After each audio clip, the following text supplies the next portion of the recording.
महाकारुणिक तथागत सम्यक संबुद्ध तथागताने उपदेशिलेला सद्धम्म आणि या सद्धम्मावर मार्गस्थ तथागताचा संघ या तीनही रत्नांना त्रिवार अभिवादन. या तीनही रत्नांची ओळख करून देणारे बोधिसत्व परमपूज्य डॉक्टर बाबासाहेब आंबेडकर यांच्या स्मृतीसहित त्रिवार अभिवादन. तर आपण मिलिंद प्रश्न या ग्रंथांतर्गत मागच्या 1-2 दिवसामध्ये आपण आकाशासंबंधी गुण, चंद्राचे गुण, सूर्याचे गुण, तर या प्रकरणावर आपण विश्लेषण केलेलं होतं. पुढचं प्रकरण आहे शक्राच्या गुणासंबंधी प्रश्न. शक्र काय आहे, कुणाला काही कल्पना आहे? शक्र असा जो शब्द आलेला आहे, शक्र असा हा शब्द आलेला आहे. शुक्र हा वेगळा शब्द आहे. शुक्र आपण ताऱ्याला म्हणतो, शुक्र तारा. इथे हा शक्र शब्द आलेला आहे. तर बघूया, थोडं पुढे गेल्यानंतर आपल्याला माहीत पडेल. कदाचित थोडीशी बाब कठीणही वाटेल. तर इथे शक्राचे 3 गुण ग्रहण केले पाहिजे असं म्हटलेलं आहे. तर ते कोणते 3 गुण आहेत? तर ते म्हणतात की हे राजा, शक्र केवळ एकांत सुख भोगतो. पुढच्या गुणासंबंधी म्हटलेलं आहे, शक्र सर्व देवांना आपल्या ताब्यात ठेवतो व प्रसन्नता अनुभवित असतो. आता इथे शक्र हा सर्व देवांना आपल्या ताब्यात ठेवतो असं म्हटलेलं आहे. तर इथे जे म्हटलेलं आहे, शक्र देवांना आपल्या ताब्यात ठेवतो. आता देवांना कोण ताब्यात ठेवतो? देवांना कोण ताब्यात ठेवतो? देवाचा राजा कोण आहे? याची तर आपल्याला कल्पना असेलच. लिहा कोणीतरी, देवाचा राजा कोण आहे? देवाचा राजा इंद्र आहे ना. हा, बरोबर ओळखलं ताईनी. देवांचा राजा इंद्र आहे आणि त्यांनाच शक्र म्हटलेलं आहे. इंद्राला शक्र म्हटलेलं आहे. तर शक्र देवेंद्र असं म्हटलं जाते. ते शक्र देवेंद्र, देवेंद्र म्हणजे देवाचा राजा इंद्र असं म्हटलेलं आहे. तर त्याचे इथे गुण सांगत असताना आपल्या बौद्ध साहित्यामध्ये याचा उल्लेख आलेला आहे बरेचदा. नाही, महादेव नाही, इंद्र, देवांचा राजा इंद्र. तर प्रतीक रूपानं आपण स्वर्गाची कल्पना करतो आणि तिथे देवलोक रममाण असतात आणि त्या देवांचा जो राजा असतो तो इंद्र असतो आणि अतिशय सुखाच्या अवस्थेमध्ये ते सगळं असतात आणि त्यांचं नेतृत्व इंद्र करत असतो. अशा संकल्पना आपल्याला विशेषतः हिंदू धर्मामध्ये आपल्याला भरपूर पाहायला मिळतात. परंतु आपल्या साहित्यामध्ये सुद्धा अशा बाबींचा उल्लेख आलेला आहे. तर त्यावर आपण फारसं भाष्य न केलेलं बरं, कारण ज्या गोष्टी आपल्या आकलनाच्या पलीकडच्या आहे त्यावर आपण बोलून आपला वेळ वाया घालवू नये. जेव्हा होईल तेव्हा होईल, त्याला थोडंसं बाजूला ठेवूया. तो एकांतवास भोगतो. याच पद्धतीनं भिक्खूने सुद्धा एकांतवासामध्ये रममाण झालं पाहिजे असं म्हटलेलं आहे.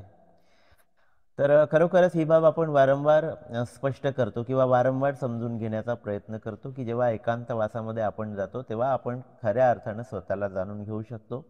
याविषयी मी बरंच विवेचन केलेलं आहे आणि या संदर्भामध्ये सांगितलेलं आहे. तर खरोखरच काही क्षण आपल्याला एकांतामध्ये घालवता आले पाहिजे. काही वेळ आपण स्वतःसाठी काढून एकांतवासामध्ये आपलं चिंतन केलं पाहिजे. आपल्या शिलाचरणाविषयी चिंतन केलं पाहिजे, आपल्या ध्यानाविषयी चिंतन केलं पाहिजे आणि एकंदरीत आपल्या आचरणाविषयी चिंतन करून आपले दोष जाणून त्याला दूर करण्याचा प्रयत्न केला पाहिजे. तर एकांतवास अतिशय महत्त्वाचा आहे, जो प्रभावीपणे आपल्या विकासासाठी अत्यंत महत्त्वाचा असा हा गुण आहे. तर हा गुण निश्चितपणे आपण या ठिकाणी आत्मसात केला पाहिजे. नंतर म्हटलेलं आहे की सर्व देवांना तो आपल्या ताब्यामध्ये ठेवतो. आता सर्व देवांचा तो राजाच आहे इंद्र, आणि म्हणून इंद्राच्या आधिपत्याखाली सर्व देव त्या ठिकाणी राहत असतात. आणि इंद्र त्यांना आपल्या ताब्यामध्ये ठेवत असतो आणि त्यांना ताब्यात ठेवून प्रसन्नता अनुभव करीत असतो. म्हणूनच त्याला स्वर्ग म्हटलेलं आहे. तर स्वर्गामध्ये सुखच सुख आहे. त्या सुखाच्या विविध कल्पना एक प्रकारे कवीनी रेखाटलेल्या आहे. हे स्वर्ग कसा आहे, तिथे कोणते कोणते सुख आहे वगैरे वगैरे आहे ना. तर ह्या ज्या काही कल्पना आहेत त्या कल्पनाच आहेत. पण खरं सुख कधी लाभतं तर जेव्हा आपण बुद्धाच्या सन्मार्गावर आरूढ होतो आणि बुद्धाने सांगितलेल्या मार्गाने जाऊन जे काही फल प्राप्त करतो, त्या फलप्राप्तीतून आपल्याला जे सुख मिळते ते अतिशय म्हणजे परमसुखाची अवस्था ज्याला म्हणतो, त्या परमसुखाच्या अवस्थेला आपल्याला पोचायचं आहे. तर तो अनुभव, तो प्रसन्नतेचा अनुभव इंद्र देवांना ताब्यामध्ये ठेवून घेतो. आपल्याला ताब्यात ठेवायचं आहे. आपल्याला आपले इंद्रिय ताब्यात ठेवायचे आहेत आणि आपल्याला आपलं मन ताब्यात ठेवायचं आहे. आपले मन ताब्यात राहिलं की आपले इंद्रिय ताब्यात राहतील आणि आपले इंद्रिय जेव्हा ताब्यामध्ये आपले राहतात तेव्हा खऱ्या अर्थानं आपण प्रसन्नता अनुभवतो, सुखाची अनुभूती आपल्याला येते. आणि ही प्रसन्नता, हे सुख प्राप्त करण्यासाठी अप्रमादी होणं, जागृत होणं, शांत होणं आणि अशा या चित्ताला ग्रहण करणं हे अत्यंत महत्त्वाची बाब आहे. तर आपण यातून हा बोध निश्चितपणे घेतला पाहिजे. तर जागृत झालं पाहिजे आणि त्यासाठी आपण प्रयत्न केले पाहिजे, परिश्रम घेतले पाहिजे. त्याला आपण सम्यक व्यायाम असं म्हणतो. तर सम्यक व्यायाम केले पाहिजे. परिश्रम म्हणजे काय? सम्यक व्यायाम. आपल्या चित्ताला जाणून आपल्या चित्तामधला जो मळ आहे तो दूर करण्यासाठी प्रयत्न करावे लागतात आणि ते प्रयत्न आपण केले पाहिजे. तेव्हाच आपल्याला प्रसन्नता अनुभवायला मिळेल. जसा शक्र देवेंद्र त्या ठिकाणी प्रसन्नता अनुभव करतो, त्याच पद्धतीची प्रसन्नता आपल्याला सुद्धा आपल्या इंद्रियावर ताबा मिळवून ही प्रसन्नता प्राप्त करायची आहे. नंतर म्हटलेलं आहे की शक्रामध्ये अनुत्साह उत्पन्न होत नाही, तर तो उत्साहीच राहतो. म्हणूनच तर त्याला स्वर्ग म्हटल्या गेलेला आहे. इथे प्रत्येक जण स्वर्गाची अपेक्षा करतो. मला स्वर्ग सुख प्राप्त झालं पाहिजे अशा पद्धतीची अपेक्षा इथे प्रत्येक माणूस करतो, आहे की नाही. आणि मग प्रत्येक माणूस जर स्वर्ग सुखाची अपेक्षा करत असेल तर मग ते स्वर्गातलं सुख, त्याची जी कल्पना आहे की नाही, तर त्या कल्पनेमध्ये त्या तर फक्त कल्पना आहेत, परंतु आपल्या प्रयत्नातून त्या कल्पनांना आपण साकार करू शकतो. तर अशा पद्धतीची आपली मानसिक अवस्था उत्पन्न होत असते आणि त्या मानसिक अवस्थेमध्ये अनुत्साह नसतो, उत्साहानं भरलेलं असते, प्रसन्नतेनं भरलेलं असते, शांतीनं भरलेलं असते, वीर्यानं भरलेलं असं ते चित्त आणि अशी ती चित्तावस्था निर्माण होत असते है ना. जिथे अनुत्साह नसतो, उत्साहाच उत्साह असतो, ज्याला आपण वीर्य म्हणतो. तर अशा पद्धतीची अवस्था जशी शक्राने साधलेली आहे तशीच आपल्याला सुद्धा आपल्या मानसिक पातळीवर ही अवस्था साधायची आहे. तर अर्थातच त्यासाठी पुन्हा म्हटलेलं आहे की साधक भिक्खूने एकांतामध्ये अनुत्साह उत्पन्न होऊ देऊ नये. आपल्या मनामध्ये उत्साह निर्माण केला पाहिजे. हा शक्राचा गुण या ठिकाणी आपण ग्रहण केला पाहिजे. त्यानंतर चक्रवर्ती राजाच्या गुणासंबंधी प्रश्न. याविषयी चक्रवर्ती राजाचे 4 गुण सांगितलेले आहे आणि हे 4 गुण आपण ग्रहण केले पाहिजे असं या ठिकाणी भंते नागसेन आपल्याला सांगत आहेत. तर ते म्हणतात की चक्रवर्ती राजा अनेक प्रकारच्या वस्तूंचा संग्रह करून लोकांशी नम्रतेचा व्यवहार करतो. तर चक्रवर्ती राजा आपल्या प्रजेच्या रक्षणासाठी आपल्या राज्यातील लोकांची, इतकंच नव्हे राज्यातील लोकांचीच नव्हे तर राज्यामध्ये जे काही प्राणी मात्र आहे त्या प्राणी मात्राची सुद्धा तो एक प्रकारे चिंता वाहत असतो. प्राणी मात्रासाठी सुद्धा तो सर्व व्यवस्था करीत असतो. आपल्याला माहित आहे सम्राट अशोकांनी केवळ मानव प्राण्यांसाठीच नाही तर जे जनावर आहे, प्राणी आहेत, तर त्या प्राण्यांसाठी सुद्धा दवाखाने उघडलेत, त्यांच्या सेवेसाठी सुद्धा भरपूर काही केलं. तर एक चक्रवर्ती राजा सगळ्यांची काळजी घेत असतो, सगळ्यांची काळजी घेत असतो आणि त्यासाठी ज्या ज्या सोयी सवलती उपलब्ध करून देता येतील त्या सर्व सोयी उपलब्ध करून देण्याचा प्रयत्न करतो. संग्रह करतो, म्हणजेच सगळ्या बाबी निर्माण करीत असतो. मग दवाखाने असतील, शाळा असतील, इतर लोकांच्या कल्याणाच्या ज्या काही बाबी असतील त्या सर्व बाबींची तो निर्मिती करीत असतो. या अर्थाने तो संग्रह करीत असतो. आणि असा हा संग्रह करून त्यांच्या सुखासाठी, त्यांच्या भल्यासाठी, त्यांच्या कल्याणासाठी तो लोकांशी नम्रपणे व्यवहार करीत असतो. लोकांच्या सुखसुविधासाठी जे जे काही बाबी त्यांना पुरवता येतात ते तो पुरवण्याचा प्रयत्न करीत असतो आणि त्यांना संपन्न करण्याचा प्रयत्न करीत असतो. म्हणजे सगळ्याच पातळीवर संपन्न करण्याचा प्रयत्न करीत असतो. राजाचं हे कर्तव्यच आहे. आणि म्हणून राजा या पद्धतीनं लोकांच्या कल्याणासाठी या सगळ्या वस्तूंचा संग्रह करून, निर्मिती करून लोकांच्या कल्याणासाठी त्या पद्धतीने त्याची तो मदत करीत असतो, नम्रतेनं त्यांच्यासोबत व्यवहार करीत असतो. हा राजाचा फार मोठा गुण आहे. गुण आहे म्हणजे बुद्धांनी सांगितलेलं आहे की राजांनी कसं वागलं पाहिजे, राजांनी कसं असलं पाहिजे.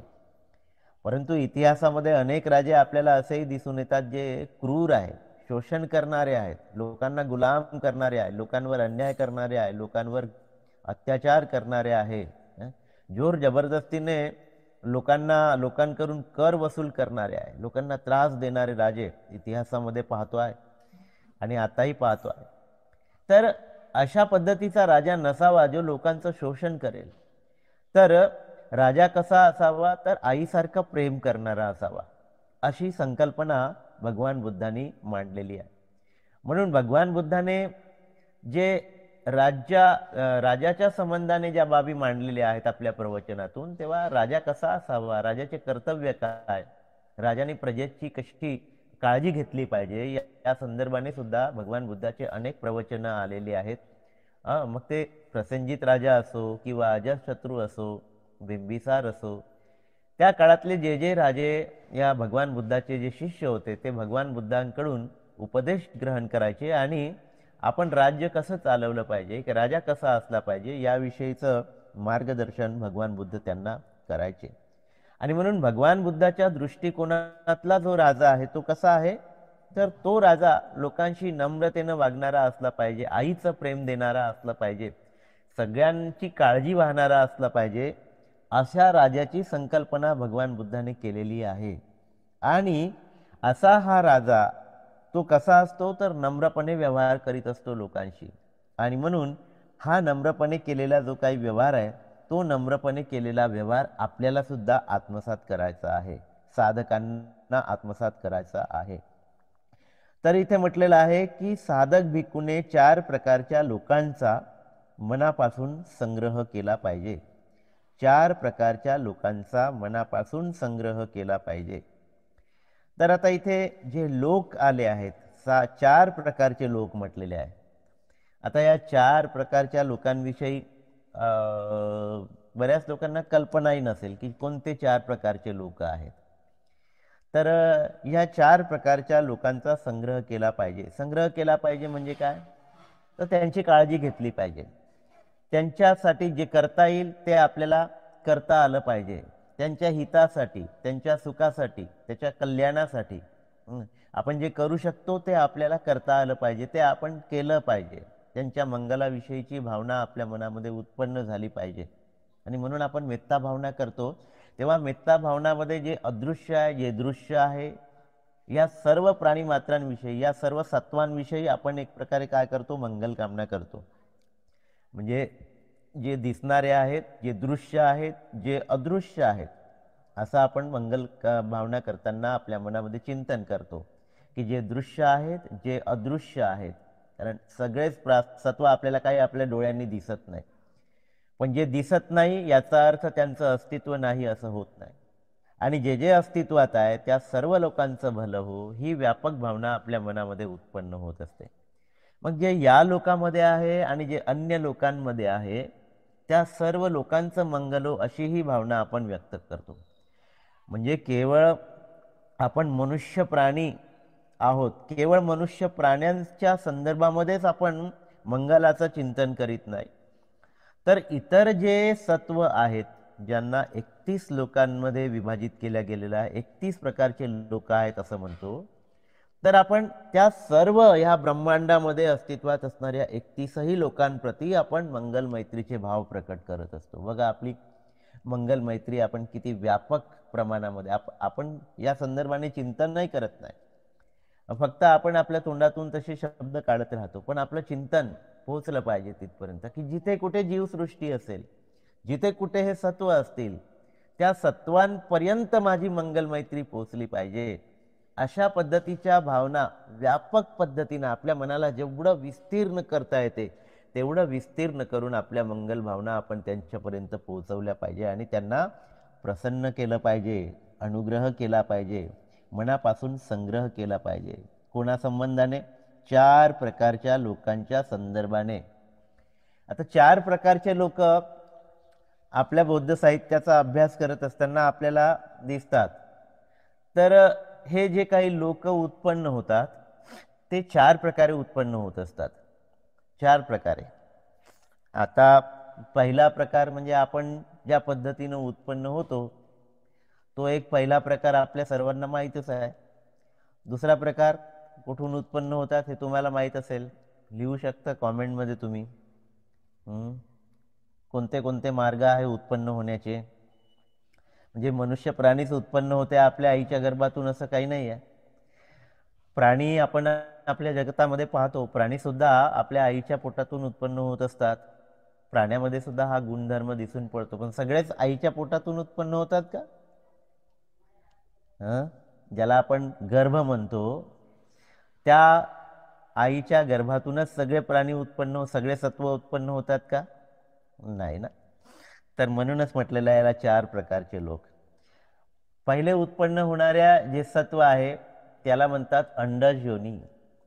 अंडज योनी म्हणजे तुम्हाला माहित आहे अंड्यातून निर्माण होतात. जसं कोंबडे आहे आणि इतरही पाल वगैरे असेल किंवा साप असेल नाही का, तर त्यांचे सुद्धा अंडे असतात आणि ते अंडे परिपक्व झाले की ते अंडे ते त्याची आई नाही का जे अंडे देत असते ती फोडते आणि त्यातून पिलं बाहेर निघते. तर अशा पद्धतीनं त्याला अंडज योनी म्हटलेलं आहे. म्हणजे अंड्यातून उत्पन्न होण्याची जी प्रक्रिया आहे त्या प्रक्रियेतून जे सत्व उत्पन्न होतात त्याला अंडज योनी म्हटलेलं आहे. दुसरा आहे जरायुज योनी. म्हणजे आपण ज्या प्रक्रियेतून निर्माण होतो त्याला जरायुज योनी म्हटलेलं आहे. म्हणजे आपण कुठे निर्माण होतो? गर्भाशयामध्ये निर्माण होतो. आपल्या आईच्या गर्भाशयामध्ये आपण निर्माण होतो, आपण जन्म घेतो. तिथे आपली वाढ होते 9 महिने 9 दिवस आणि मग आपण या संसारामध्ये येत असतो. तर त्याला काय म्हटलेलं आहे? जरायुज योनी. आणि आपण सगळे जरायुज योनी आहोत. तर त्यानंतर जी योनी आहे ते आहे स्वदेज योनी. आता हा सुद्धा आपण अनुभव घेत असतो. स्वदेज योनी म्हणजे काय? तर स्वदेज योनी म्हणजे लाश वगैरे आपल्याला सडलेल्या दिसतात. जर एखादी ढोर मरून असेल किंवा एखादा कोंबडी मेली, समजा आणखी काय कुत्रा मेला, तर आपल्याला असं दिसते की ते सडण्याच्या प्रक्रियेमध्ये असतो आणि सडण्याच्या प्रक्रियेमध्ये त्या शरीरामध्ये किडे पडलेले आपल्याला दिसतात. मग किडे सुद्धा सत्व आहेत ना, त्यांच्यामध्ये सुद्धा जीव आहे आणि त्या सडलेल्या त्या लाशेमधून आपल्याला असे जीव उत्पन्न होताना दिसतात. किंवा जिथे घाण असेल, जिथे कचरा असेल, जिथे विष्ठा साचलेली असेल, अशा त्या घाणीमध्ये, अशा त्या विष्ठेमध्ये, अशा त्या कचऱ्यांमध्ये, अशा त्या मलकुंडामध्ये आपल्याला जीव उत्पन्न झालेले दिसतात की नाही? ब्रेड सळायला लागलं की त्या ब्रेडमध्ये आपल्याला इल्ल्या पाहायला मिळतात, छोट्या छोट्या इल्ल्या पाहायला मिळतात. जी गंदगी आहे त्या गंदगीमध्ये आपल्याला किडे निर्माण झाले, बॅक्टेरिया निर्माण झाल्या, व्हायरस निर्माण झाले. हे सगळे काय आहे? सत्वच आहे ना, हे सत्वच आहे. आणि ते निर्माण होताना आपण अनेक ठिकाणी बघितलेलं आहे. एखादी शेंग काढतो आपण आणि त्या शेंगामध्ये आपल्याला इल्ली मिळते. एखादी वांग कापतो, त्या वांग्यामध्ये आपल्याला इल्ली मिळते. अनेक ठिकाणी आपल्याला असे जीव पाहायला मिळतात. त्याला म्हटलेलं आहे स्वदेज योनी. स्वदेज योनी असं म्हटलेलं आहे. हे झाले 3. आणि चौथा आहे औपपातिक योनी. तर औपपातिक योनी मध्ये काय होते? तर असं म्हटलेलं आहे की औपपातिक योनीमध्ये ते उत्पन्न होतात, बस उत्पन्न होतात. कसे होतात माहित नाही. स्पॉन्टेनियस ज्याला म्हणतो, स्पॉन्टेनियस उत्पन्न होणे. तर स्पॉन्टेनियस पद्धतीनं ते एक प्रकारे उत्पन्न होत असतात. तर एका लोकांमधून देहत्याग करून ते दुसऱ्या लोकांमध्ये उत्पन्न होत असतात. तर अशा पद्धतीनं ज्याला आपण ब्रह्मलोक वगैरे म्हणतो, ते काही शरीर रूपानं उत्पन्न होत नाही, तर ते मानसिक रूपानं उत्पन्न होतात. तर जसे नरकातले जीव आहे त्याला ते सुद्धा स्पॉन्टेनियसली उत्पन्न होतात. आपण बघतो जमिनीमधून पावसाळ्याच्या दिवसामध्ये काही जीव उत्पन्न होतात, है ना. आणि पायदळी तुडून मरतात. ते फार त्यांचं काही आयुष्य नसते. आपल्या पायदळी येतात आणि मरून जातात, वेदना सहन करत करत मरून जातात, नाही का. अशा नरकीय जीवन त्यांच्या वाट्याला येते. आणि म्हणून हे नरकात उत्पन्न होणारे जीव सुद्धा असे औपपातिक योनीमधून निर्माण होतात, स्पॉन्टेनियसली निर्माण होतात, है ना. तर अशा पद्धतीनं या ठिकाणी या चारही लोकांचा उल्लेख आलेला आहे. तर यावर खूप काही बोलण्याची काही गरज नाही आहे, मी फक्त एक उल्लेख या ठिकाणी केलेला आहे. तर या चार लोकांच्या म्हणजे या चार लोकांप्रती आपल्या मनापासून त्यांचा संग्रह केला पाहिजे. म्हणजे त्यांच्याविषयीच्या मंगल भावना आपण व्यक्त केला पाहिजे, केवळ मनुष्य मात्रांच्याच नाही. तर या चारही पद्धतीनं जन्म घेणाऱ्या सत्वांविषयी तो राजा चक्रवर्ती जसं त्यांची काळजी करतो, तसं आपण सुद्धा त्यांच्याप्रती मंगलमैत्री केली पाहिजे, असा हा याचा उल्लेख आपल्याला पाहायला मिळतो. आणि म्हणून या ठिकाणी चारही प्रकारच्या म्हणजे साधकाने काय केलं पाहिजे, तर चार प्रकारच्या लोकांचा मनापासून संग्रह केला पाहिजे. आणि हे चार प्रकारचे लोक जे अशा पद्धतीनं उत्पन्न होतात आणि जन्म घेतात आणि मरतात, तर या चार लोकांचा हा असा उल्लेख आलेला आहे. पुढे म्हटलेला आहे की चक्रवर्ती राजाने चोर लुटारू उपद्रव निर्माण करीत नाही. चक्रवर्तीच्या राज्यामध्ये चोर लुटारू उपद्रव निर्माण करीत नाही, कारण चक्रवर्ती राजाचा जो काही धाक असतो, त्या धाकामुळे त्या चोर आणि लुटारूंची त्या राज्यामध्ये लूट करण्याची, चोरी करण्याची हिंमतच होत नाही. आणि म्हणून हा त्यांच्यावर असलेला चक्रवर्ती राजाचा जो धाक आहे, तर हा जो गुण आहे तो आपण ग्रहण केला पाहिजे. आणि म्हणून आपल्या मनातल्या ज्या काही क्लेश आहेत, त्या क्लेशांनी आपल्या सद्गुणांची भीती बाळगली पाहिजे, है ना. आणि म्हणून साधक भिक्खूने कामाचार, आसक्ती, व्यापाद, हिंसा, वितर्क उत्पन्न होऊ देऊ नये. तर आपल्या मनामध्ये सद्गुणांचा उद्भव होतो, सद्गुणांची निर्मिती होते, कुशलांची निर्मिती होते. तेव्हा अकुशलांमध्ये काय निर्माण होते, भीती निर्माण होते. तर अकुशल उपद्रव माजवीत नाहीत. कुठे, आपल्या मनामध्ये अकुशल भावना उपद्रव माजवीत नाहीत. आणि म्हणून चक्रवर्ती राजाचा हा गुण आपण ग्रहण केला पाहिजे. चक्रवर्ती राजाप्रमाणे आपण झालं पाहिजे. आपल्या मनावर अधिराज्य गाजवणारा ना, तो जसा आपल्या राज्यातील लोकांवर अधिराज्य गाजवतो, तसं आपल्याला आपल्या मनाचा चक्रवर्ती राजा बनता आलं पाहिजे. आपल्या मनावर आपलं अधिराज्य आपल्याला गाजवता आलं पाहिजे. आणि जेव्हा आपण आपल्या मनावर अधिराज्य गाजवतो, तेव्हा क्लेशरूपी चोर आहेत ना, ते घाबरतात, ते उपद्रव माजवत नाही.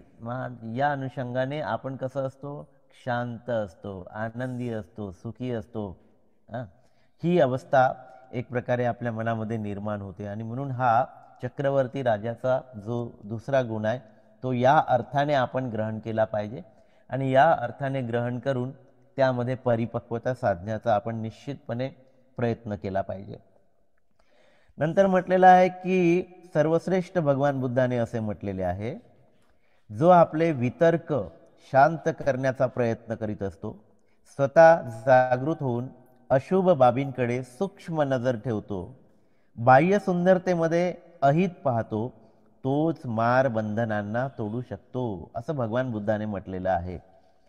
तर जो आपले वितर्क शांत करण्याचा प्रयत्न करतो, तर वितर्क शांत करण्याचा प्रयत्न करतो म्हणजे काय, तर वितर्क म्हणजे शंका कुशंका आपल्या मनामध्ये ज्या काही उत्पन्न होतात, शंका कुशंका उत्पन्न होऊ नये असं बुद्धांनी नाही म्हटलेलं आहे.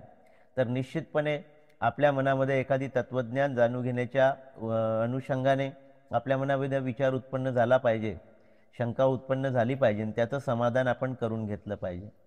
पण ज्या निरर्थक बाबी आहेत त्या निरर्थक बाबीमध्ये आपल्या मनामध्ये नाना पद्धतीचे विचार उत्पन्न होतात आणि आपण अशा अवस्थेमध्ये फसतो की जिथे आपण निर्णय घेण्याची जी काही क्षमता आहे ती निर्णय घेण्याची क्षमताच आपली त्या ठिकाणी क्षीण होते.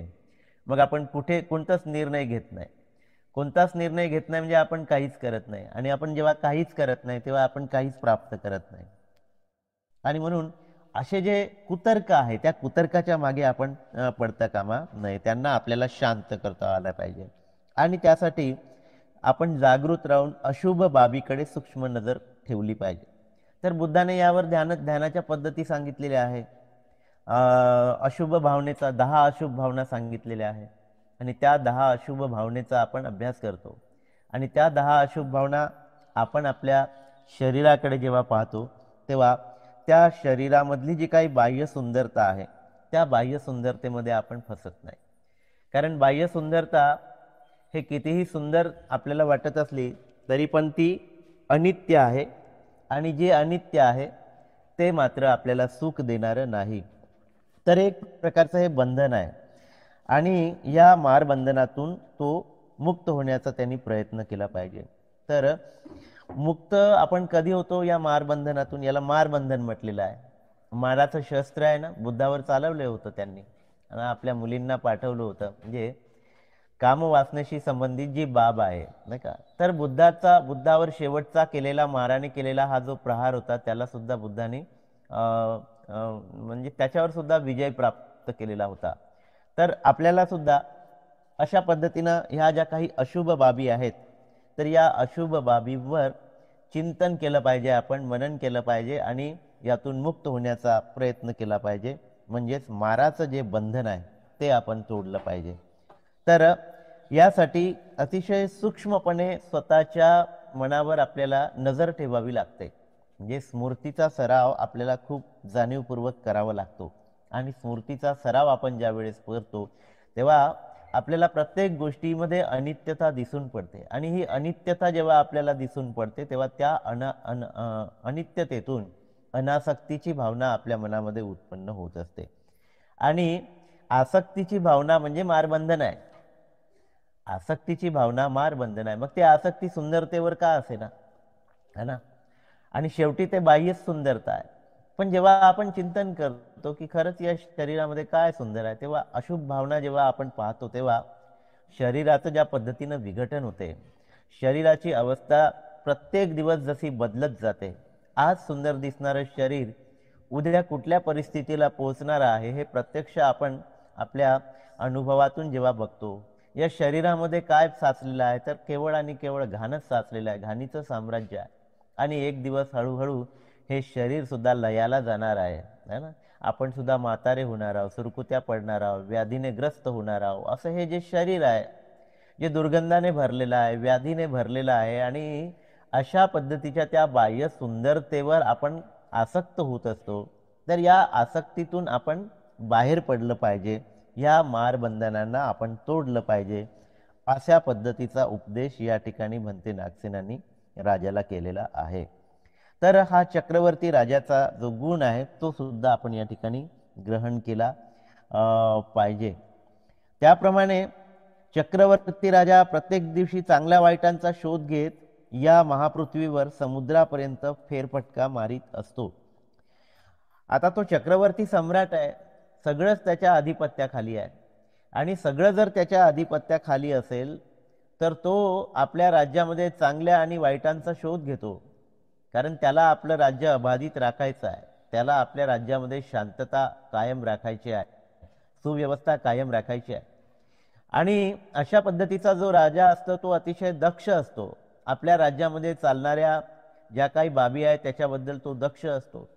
म्हणजे एखाद्या अशा राजासारखा नसतो की जो निश्चिंत असतो आणि निश्चिंतपणे मग तो झोप घेतो. असा झोप घेणाऱ्यापैकी चक्रवर्ती राजा नसतो.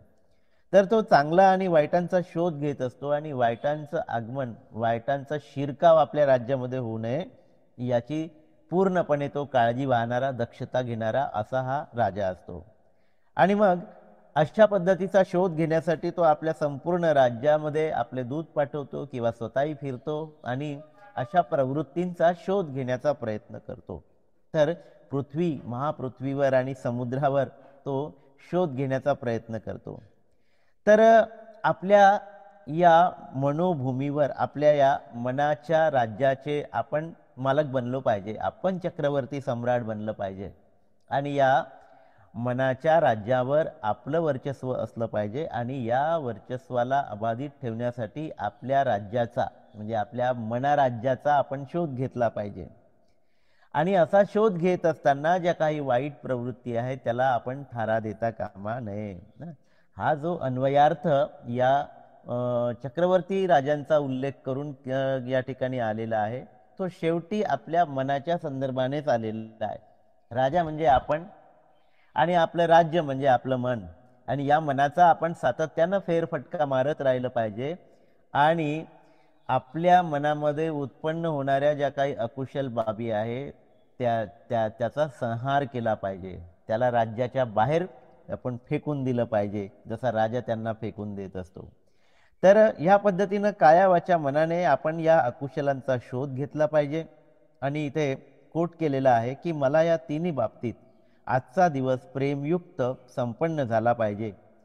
तर हे राजा, इथे हा चक्रवर्ती राजाचा तिसरा गुण म्हणजे आपण ग्रहण केला पाहिजे. तर अशा पद्धतीनं हा जो तिसरा गुण सांगितलेला आहे तो खरोखरच सजग राहून आणि या सजगतेनं आपण हा गुण प्राप्त करू शकतो. राजा किती सजग आहे. राजा जसा सजग असतो आणि आपल्या सीमांचं रक्षण करण्यासाठी तो एक प्रकारे जागृत असतो, भ्रमण करीत असतो, त्याच पद्धतीनं आपण सुद्धा आपल्या सीमांचं, आपल्या मनाचं रक्षण करण्यासाठी आपण सदोदित जागृत असलं पाहिजे असं या ठिकाणी सांगण्याचा प्रयत्न केलेला आहे. तसा तो फेरफटका मारतो तसं आपल्या मनामध्ये सुद्धा आपल्याला फेरफटका मारून काय सुरू आहे, काय चांगलं आणि काय वाईट याचा शोध घेता आला पाहिजे आणि त्यापासून आपल्या मनाचं संरक्षण आपल्याला करता आलं पाहिजे. तर इथे भगवान बुद्धाने अंगुत्तर निकायामध्ये असं सांगितलेलं आहे की माझा दिवस व रात्र प्रेमयुक्त पद्धतीने कशा प्रकारे संपन्न होईल याचा प्रवज्जिताने सातत्याने शोध घेतला पाहिजे. तर माझा दिवस व रात्र प्रेमयुक्त पद्धतीने असं म्हटलेलं आहे. फक्त दिवस नाही तर रात्र सुद्धा, दिवसच नाही तर रात्र सुद्धा. आणि म्हणून जो दिवसभर चांगलं चिंतन करतो आणि चांगलं चिंतन करत करत झोपी जातो, झोपताना सुद्धा त्याच्या मनामध्ये याच पद्धतीचं चांगलं चिंतन उत्पन्न होत असते. चांगलं चिंतन करीत करीत त्या अवस्थेमध्ये आपण जेव्हा झोपी जातो तेव्हा झोपल्यानंतरही सुद्धा ती अवस्था कायम राहते. म्हणजे दिवस आणि रात्र आपण सतत कुशलांचं चिंतन करत राहतो, झोपल्यानंतरही कुशलांचं चिंतन करत राहतो. अशी अवस्था, मानसिक अवस्था आपल्याला सुद्धा साधता आली पाहिजे. आणि म्हणून सातत्याने त्याचा आपण शोध घेतला पाहिजे. कशाचा? की माझा आपण दिवस चांगला घालवला की रात्र आपोआप आपली आपण कुशल अवस्थेमध्ये घालवू शकतो, कुशल अवस्थेमध्ये घालवू शकतो.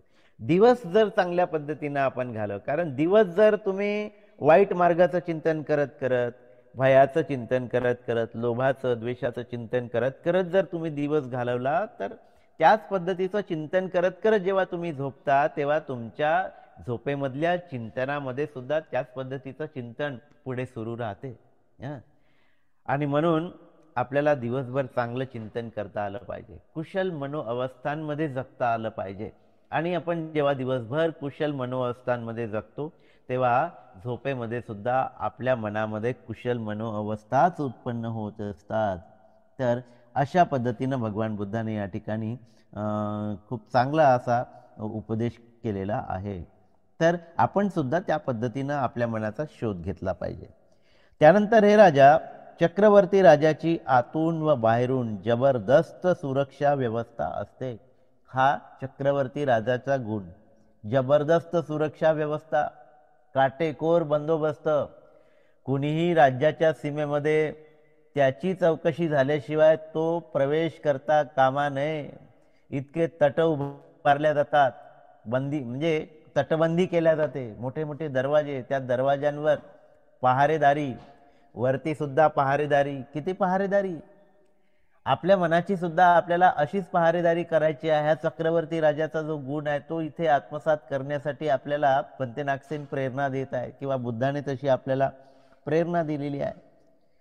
आपल्या मनाच्या या राज्याचं रक्षण करण्यासाठी असे तटबंध आपण उभारले पाहिजे, असे रक्षक आपण दारावर उभे केले पाहिजेत. कोणते द्वार आहेत आपल्याला माहित आहे, सडा यतन ज्याला म्हणतो, हे 6 द्वार. या 6 द्वारांमधून आपले जे दुश्मन आहेत, आपले जे शत्रू आहेत, ते या 6 दारांवर हल्ला करतात. या 6 द्वारातून ते आपल्या चित्तामध्ये प्रवेश करतात. आणि आपण बेशुद्ध असलो, त्या दारावरचा शिपाई झोपेत असला, खुर्चीवर झोप घेत असला, तर त्याला तर ते दार मोकळंच होते आणि तो राज्यामध्ये प्रवेश करतो.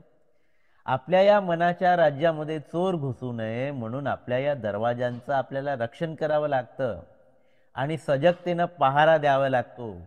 आणि जेव्हा आपण पहारा देतो तेव्हा त्या दारावरच आपण आपल्या शत्रूला थांबवतो. म्हणजे आपल्या त्या इंद्रियाचा विषय जेव्हा आपल्या कानावर आदळतो तेव्हा तिथेच आपण सजग होतो.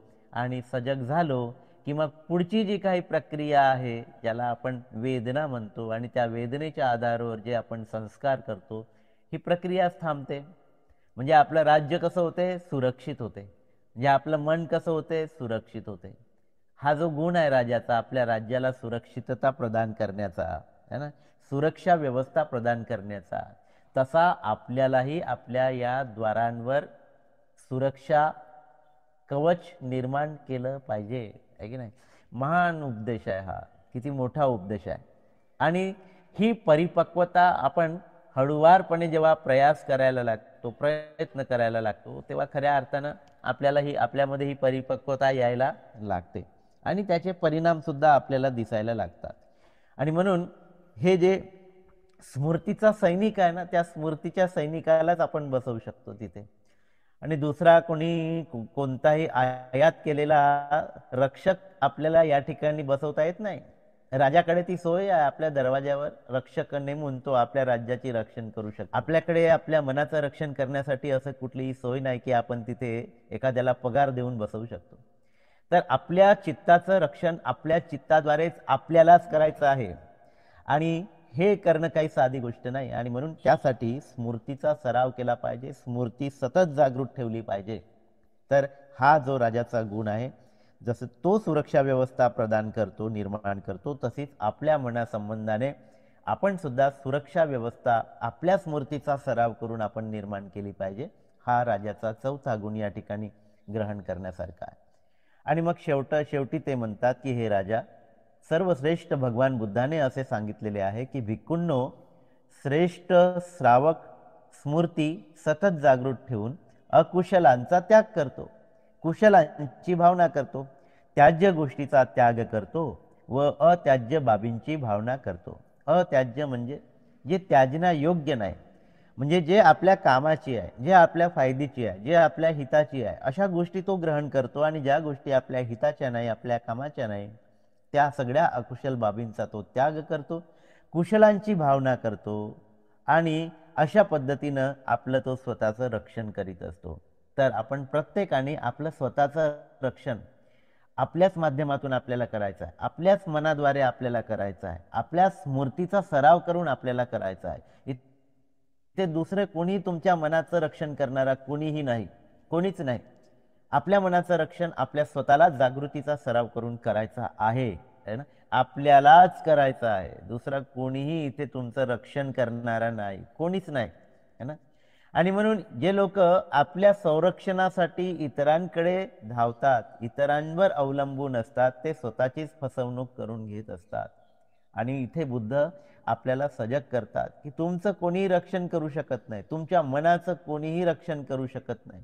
तुमच्या मनाचे पहरेदार तुम्हालाच बनायचं आहे आणि तुमच्या मनामध्ये जे क्लेश आहेत, जे शत्रू आहेत, त्यांचा मुकाबला तुम्हालाच करायचा आहे आणि त्यांना परास्त तुम्हालाच करायचा आहे. त्यासाठी तुम्ही स्वतःचं सामर्थ्य वाढवलं पाहिजे आणि स्वतःची जागृती वाढवली पाहिजे. यातूनच तुम्ही स्वतःचं रक्षण करू शकता, यातूनच तुम्ही स्वतःचं भलं करू शकता आणि यातूनच तुम्ही दुःखातून मुक्त होऊ शकता. तर अतिशय महत्त्वाचा असा हा बुद्धाचा उपदेश या उपमान कथांच्या माध्यमातून, गोष्टींच्या माध्यमातून आणि अशा पद्धतीचे रूपक या ठिकाणी सांगून राजांनी खूप चांगल्या पद्धतीने या बाबी या ठिकाणी मांडलेल्या आहे. निश्चितपणे आपण त्या ग्रहण केल्या पाहिजे आणि आपल्या जीवनामध्ये त्याचा अवलंब करून आपल्या जीवनाचं आपण सार्थक साधलं पाहिजे. तर या अनुषंगाने हे सगळे गुण आपण आत्मसात करूया.